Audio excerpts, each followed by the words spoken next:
I kept finding little bites on my legs and feet. It started with a backyard barbecue at a friend's house. I figured the bites had come when dark had finally fallen, the mosquitoes quietly biting my feet and toes under the table as we chatted and played board games. But the bites weren't going away, and they were the itchiest, most uncomfortable mosquito bites I'd ever had. The bites were innocent looking at first, red bumps that got itchier the more you scratched. My nails began to leave jagged red troughs in my skin. The bites began to grow and ooze with every scrape of my nails. A light yellowish pus glistened on the tops of the bites and crusted over as it dried.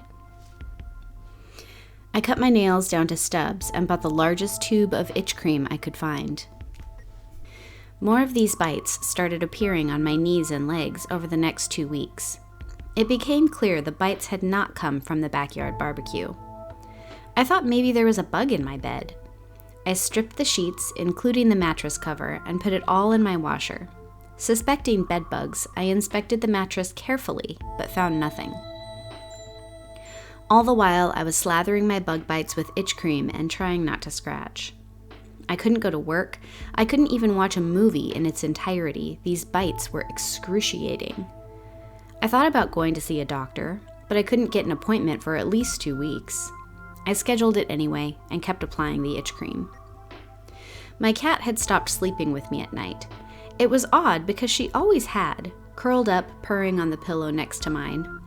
I suddenly realized that since the night of the barbecue, I had been sleeping very, very deeply, except when the bites itched. I would sleep for long periods of time, unmoving. I was also sleeping very, very late. Normally, I would wake up around 9 a.m., but these past few days, I'd been sleeping well past 11 a.m., sometimes even as late as 12 p.m. My entire sleeping pattern and routine was completely different than it had been a few days ago. I was going to get to the bottom of this. Last night, I trapped my cat in the bedroom with me.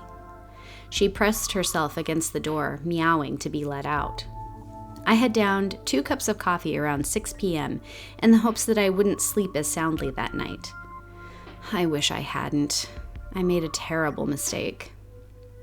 I woke up around 3 a.m. My cat was suddenly silent. In the place of her meowing was a sucking sound.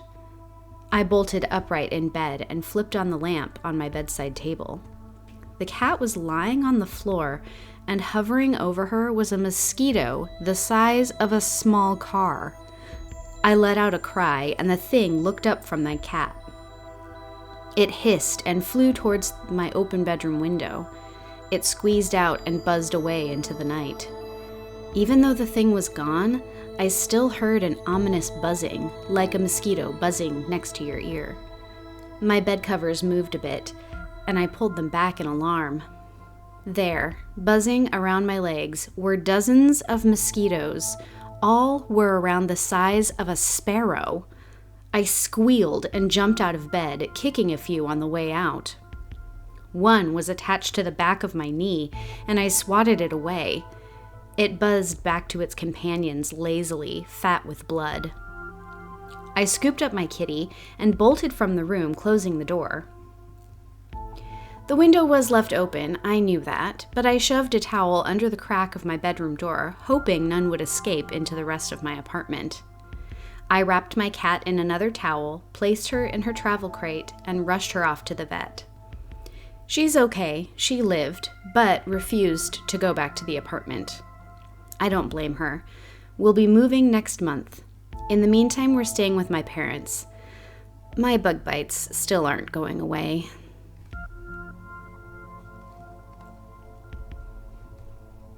Have you heard about the lake monster? Randy asked. Nikki looked up from the raft she was floating on.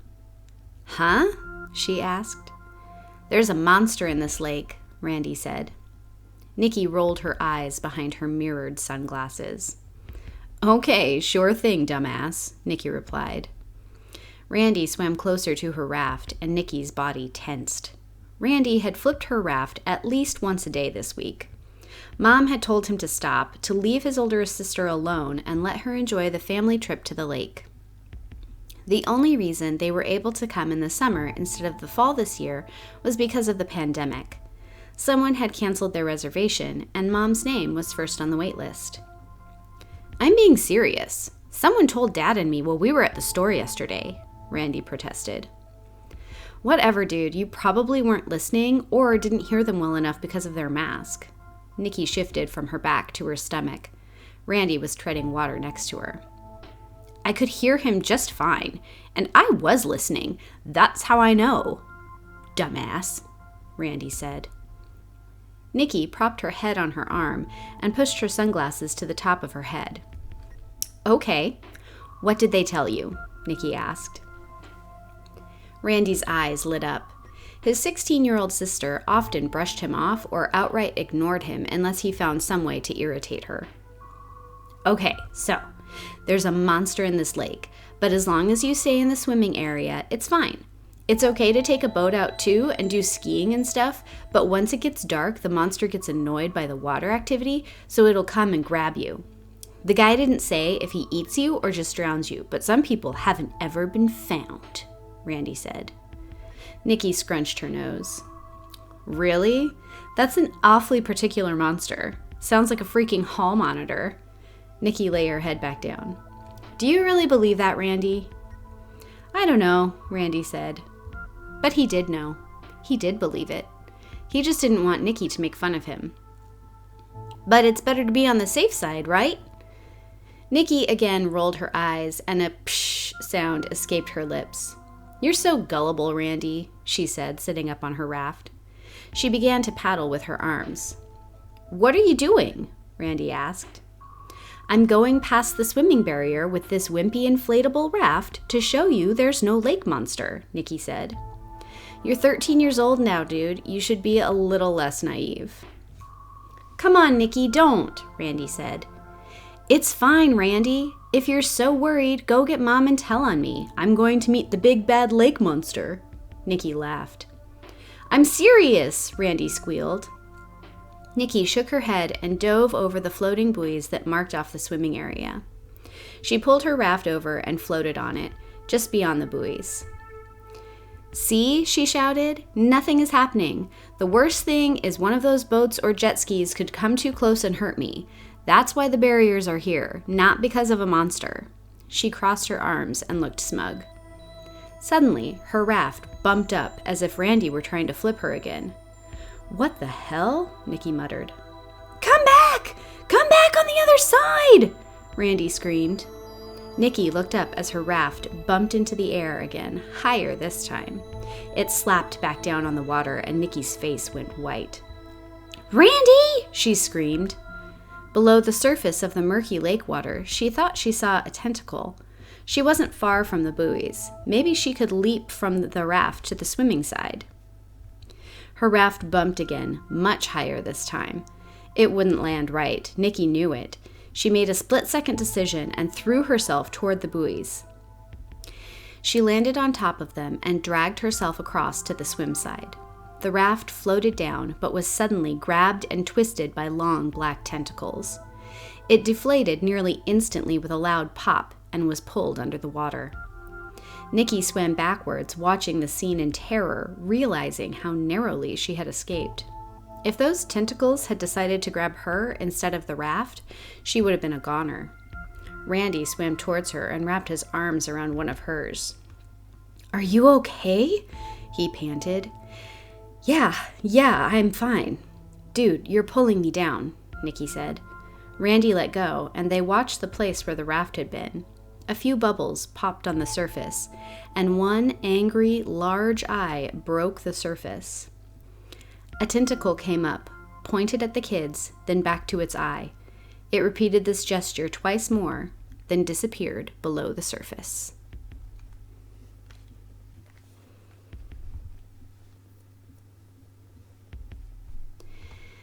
Jill and Roger had been looking at houses for almost 6 months before one of their offers was accepted. They had spent weekend after weekend donning masks, removing their shoes, and sanitizing their hands while looking at houses. Sometimes they looked at as many as 10 houses each weekend, and it was becoming exhausting. until finally their agent called them one Monday afternoon and told them the offer they had put in on Sunday had been accepted. Jill was over the moon. Roger was confused. "They accepted? How many offers did they get?" he asked. "Their agent didn't disclose that, but your offer had the highest escalation, so they took it," she said.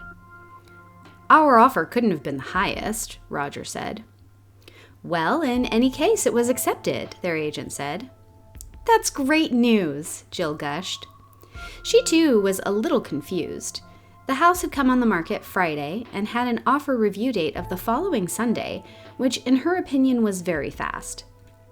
There was usually about 5 days between the listing date and the offer review date, but Jill tried to put it out of her mind. She was just happy to get out of the rental they were in and into a home that could be theirs, and theirs alone. They didn't have to wait long after closing to move in. The sellers had been out of the house for months. When Jill asked why, their agent said she didn't know, but could ask. When she called again after speaking to the seller's agent, she didn't have much new information. He said they'd been out of the house for a year. They moved to the eastern part of the state and just hadn't gotten around to selling their house, she said. They moved after the husband had an accident in the backyard. With his injuries, the two of them couldn't keep the house up themselves. "So they were older then," Roger said. "Yes, they had lived there for years and were ready for something a little smaller, less upkeep," their agent remarked. "Sounds pretty standard to me," Roger said. Jill agreed. They thanked their agent and began making plans for their move. The couple was excited for this new chapter in their life. There had been so much stress and change in their lives lately, mostly due to the pandemic. They weren't even sure they would be able to afford a house that could accommodate 2 home offices, but since this house was so far out of the city, they got lucky. There were 2 bedrooms upstairs and 2 extra rooms downstairs. They decided to use the downstairs rooms as home offices. Both had opted to continue remote work even if their offices ever opened again. Their house was out of the city, right on the outskirts of the suburbs. Not quite the country, but not quite in a neighborhood. Their house was surrounded by land, and their nearest neighbor was a good 10-minute walk down the road. They had a long driveway as their house was tucked away off the road and backed up to a huge forest. It was less of a backyard and more of a huge wilderness. There was a yard area, of course, with a nice lawn and plenty of space for barbecues, badminton nets, and the like, but that forest was awfully intimidating. The trees were huge, looming things that were obviously old growth. Growing just at the forest line were several fruit trees, some apples, citrus, peaches, and a fig tree. Jill was most excited for the fresh figs. They were going to be delicious. Jill soon found that one of her favorite things to do in the new house was to sit on the patio in the backyard in the mornings. She would sip her coffee and stare out into the forest, enjoying the morning sounds, watching the hummingbirds flit back and forth, chasing each other away from the feeders she'd put up. There were rabbits that would come around and munch on the grass, and she thought about sowing some tasty plants for them to eat. She enjoyed all the wildlife and didn't even mind when her and Roger only got a handful of cherries, all the rest being snatched up by the birds. She felt a little more disappointed at not getting any of the peaches. One week they had been as hard as rocks on the limbs, and the next week every single one was gone. She worried it would happen with the figs as well. But eventually they began to ripen, and this fig tree was prolific. There were plenty for her and the wildlife to share. Yes, it was a lovely home on a nice plot of land. After only about 2 months, the couple was settled and feeling at home in the new house. It was around this time that Jill began to notice some odd things. In pursuit of her new gardening hobby, Jill started to look up all the plants that surrounded the house. There was a lot of bushes and herbs planted around the windows and doors of their house. Every window had a planter box, and instead of being filled with flowers as you might expect, they were filled with things like dill, rosemary, rue, oregano, sage, and thyme. They looked nice and smelled lovely, but she wondered why choose such a thing. Did one really need that many herbs? For a while she left them, but eventually decided to replace the herbs on the front windows with flowers. As she dug out the herbs to replace them with flowers, she uncovered a collection of small talismans. Buried in the dirt, she found several beautiful blue stones, carefully painted with an eye, and a few silver pendants engraved with a pentagram. Weird, she mumbled to herself. She found something similar in the planter boxes on the windows of the upper levels as well. Puzzled, she gathered them all together and put them aside. When she had finished with the planter boxes, she took all the buried tokens into the house and rinsed them off in the sink. Then she took photos of them and did an image search. The lovely blue stones were Turkish evil eyes. She already recognized the pentagram for what it was, but did a search anyway, trying to figure out why they had been buried in the planter boxes. Both talismans were used to protect against evil spirits. A chill ran down her spine as she read from a few different websites. On a whim, she typed in a search for herbs that guard against evil. She thought she knew which ones would pop up. Sure enough, dill, rosemary, rue, oregano, sage, and thyme were listed as some of the protective herbs. Curious, she went to the planters that stood by the front doors and dug down into the dirt. There were the evil eyes and the pentagrams. She found more in the planters by the back door. She went to the flower beds that surrounded the perimeter of the house and found more. At first, she had been gathering them up, but suddenly she wanted to put them all back. She couldn't explain it. She'd never been much of a spiritual person, but suddenly she really wanted these talismans to be exactly where they had been. She went inside and grabbed the ones she had on a towel drying by the sink and replaced every single one carefully, patting down the dirt over it. The panicky feeling started to subside. It would be okay now. She decided not to tell Roger about it. As she brushed the dirt from her hands, she felt a little silly. She shook her head and went into the house.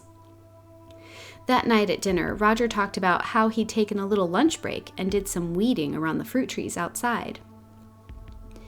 "I found the weirdest thing," he said. "There were these blue stones with eyes painted on them and pentagrams. Super weird, huh?" Jill felt the blood drain from her face. "Geez, what did I say?" "Did you put them back?" Jill asked quickly. "What? No, I washed them off and put them in my office. I thought they looked kind of cool." "Put them back in the ground," Jill said quickly. "You should do it now." No, I won't do it now. It's dark outside, hun." "Why do they need to be put back anyway?" Roger asked. "I don't know. I just really think you should put them back," Jill said. "Please?" Roger studied her face for a moment. "Well, okay. I'll do it tomorrow. Like I said, it's too dark now. Those woods are sort of creepy at night." Roger chuckled, but did sound legitimately nervous. After dinner was done and the dishes were taken care of, Roger settled down on the couch to watch some TV. He asked Jill to join him, and she said she would after she changed to her PJs. She went up the stairs and into their bedroom. The room was dark, and the curtains were wide open. She made her way through the dim bedroom to pull down the shade. As she reached up, something bright caught her eye. She stopped her reaching and looked out the window.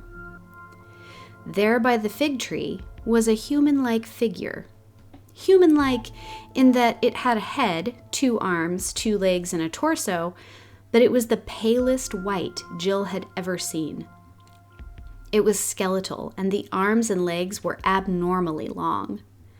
It crouched near the fig tree, its knees bent and reaching up to its ears. It looked somewhat like a frog with gangly arms. Its fingers ripped down one of the figs. There was another one by the apple tree, and 2 more by the bare peach tree. Jill gasped, and the one by the fig tree turned suddenly. The face was wrinkled, eyes wide and brightly white. It had but a wisp of hair that fluttered around it as if it were underwater. There were slits where a nose should be, and the widest mouth she'd ever seen, full of tiny, sharp teeth. It grinned at her and bit into the fig it clutched in its long fingers. The juice dribbled down the chin as it turned to collect more. The others turned to look at her as well, framed in the window. They began to move forward, but didn't go past the middle of the backyard. She could hear them gurgling and hissing. Eventually, they retreated into the woods, grabbing more fruit as they went. Jill reached up and wrenched the curtain down and tried to control her breathing. As she changed, she knew she would be replacing those talismans first thing in the morning, but there was no way she was going out there tonight.